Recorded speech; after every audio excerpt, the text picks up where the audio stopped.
And Jesus answered them in verse 26 and said, most assuredly I say to you, you seek me not because you saw the signs, but because you ate of the loaves and were filled.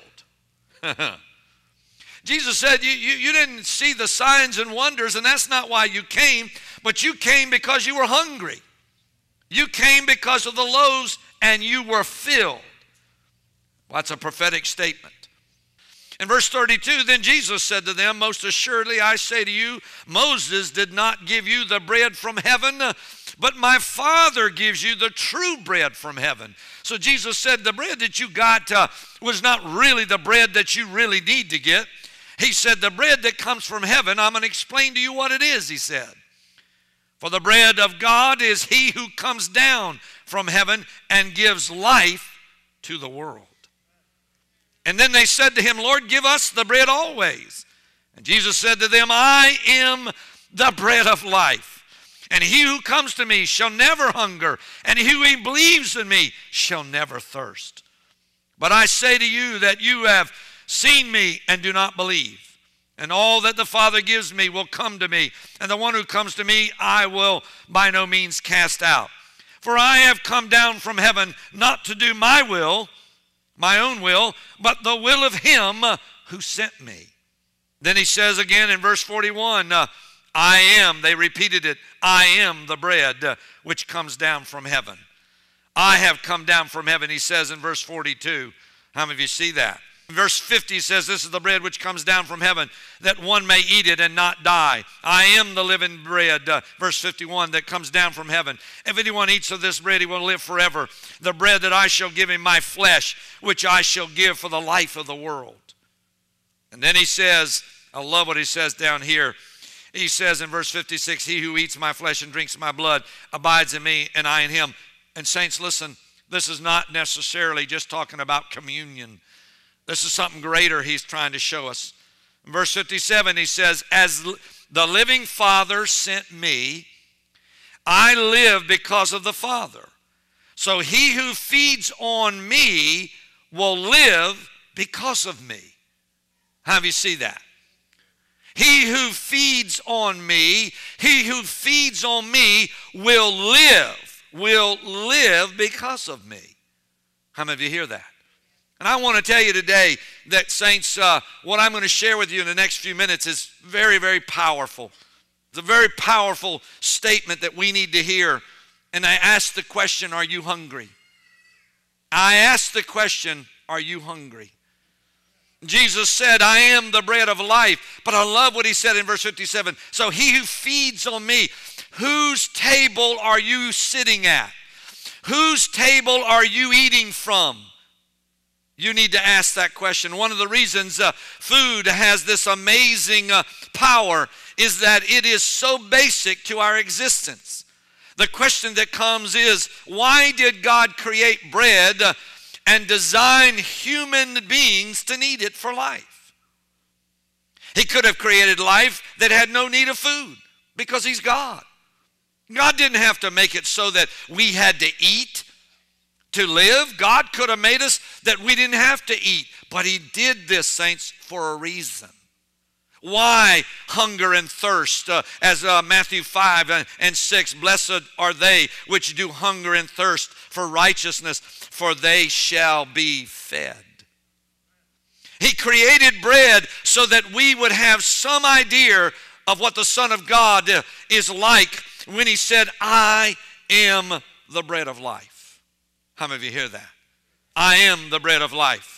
John chapter 4, 6, verse 48, 35, 50, all through there, he repeated himself, I am the bread of life. And two of the greatest needs of mankind today, besides air and oxygen, is the need for bread and water. Psalm 19, verse 15, laziness, it says, cast one into a deep sleep, and an idle person will suffer hunger. Are you listening? Laziness casts one into a deep sleep, but an idle person will suffer hunger. I'm not talking about food, saints. I'm talking about not the food that we'll eat on Thanksgiving. I'm talking about your spiritual condition. We have to ask ourselves, whose table are we eating from? Are we so full of the pleasures of this world, TV and comfort and idleness and all of that? Has the menu of our desires and cravings become so grossly exaggerated that we are falsely satisfied from the world's table? Where we have no desire or no real room to come to the Lord's table to eat of the food of angels, the manna that comes from heaven. You see, because we are so full of ourselves and so full of our own world that we come when it's time for the Word of God to be laid at a banqueting table for us, we're too full to eat because we've been eating the pleasures of this world, the lust of our flesh. And we look at the dinner that God has served us. We look at the cry of God who's just wanted to be wanted. And God is wooing us, and God comes in our midst, and God speaks prophetically, and His Word is the Word of God, is like bread to you and I, and it's laid before us, and we're so full that we can't even eat another bite because we have no room for God. Because the delicacies and the crumbs of this world have filled us. Where the plate that's in front of us is so much that we can't even make room for God. Say, well, what are you saying? I'm saying we're not hungry.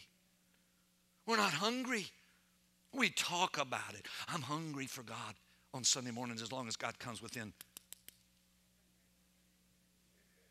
Do you think these people look like that they're setting the standards?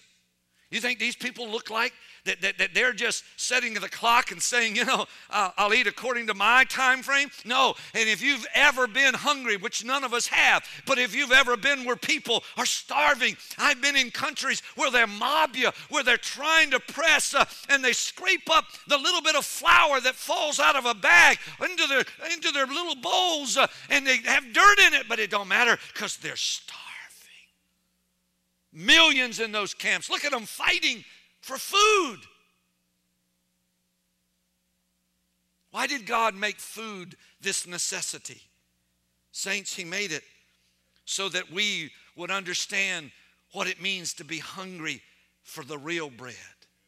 He created us as humans to need to eat bread and drink water so that we would never lose that need for more of Him. We would always have those pictures to remind us of what it means to be really hungry in the natural. And He says, if you get that way in the Spirit, you'll find me. He said, if you get hungry and you get desperate for me, you will find me.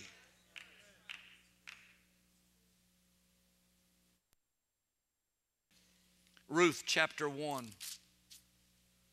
and 1 through 6. Oh, I wish you could hear today the father. And they went to the country of Moab and remained there. And then Elimelech, Naomi's husband, died, and she was left with her 2 sons. And now they took the wives of the women of Moab. The name of the one was Orpah, and the name of the other was Ruth. And they dwelt there about 10 years. Then both Mahlah and Chilion also died. So the women survived her 2 sons and her husband. And then she arose, verse 6, with her daughters-in-law, that she might return from the country of Moab. When she had heard in the country of Moab that the Lord had visited His people once again by giving them bread. Listen to me. She had come to the place where she had lost everything. What does it take for us till we have to lose everything? In America, do we have to lose everything until we become once again sensitive enough to hear God and say we must go back and there's bread in God's house again?